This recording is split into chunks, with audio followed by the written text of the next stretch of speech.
They have one of the most dangerous jobs in the world. These Syrian first responders were on their way to the scene of a suspected airstrike in Idlib last month. Instead, they became the target themselves. In the first moments, there was too much dust, flames and shrapnel. When the dust cleared, I checked my body and was fine.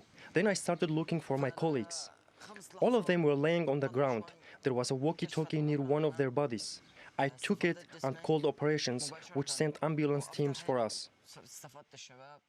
The first responders work for an NGO called Violet. We went to its headquarters in the Turkish border city of Hatay to meet the team responsible for training and managing ambulance staff.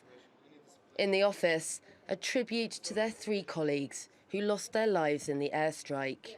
It's not the first time, and unfortunately, I don't think it will be the last with targeting humanitarian workers. We have the ambulance lights on the roof of the ambulance, and it's written that ambulance, and the location was open, so it's the location where the ambulance was targeted was open area. So there's nothing to attack except the vehicle.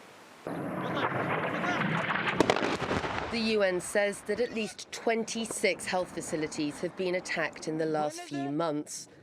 They've been hit with airstrikes even though NGOs and the UN have given some of those hospitals coordinates to Moscow to prevent attacks. Well, one of the tactics that have been used against rescue workers is known as a double tap strike. The warplanes hit an area inside Syria, they come around and they hit the area again. Now, these types of attacks on aid workers are violations of international humanitarian law. Despite condemnations from the international community, the regime continues to carry out these kinds of attacks with no repercussions. I would like to tell the world that I'm not a target. This should be communicated on the ground to put an end to the targeting of ambulance, medical teams and civilians. The first responders work in an area almost completely inaccessible to aid agencies. And they're being repeatedly targeted by regime airstrikes. These guys are what you call the heroes team. Yeah, we call it heroes team because they are really heroes. Locals here don't just call them heroes.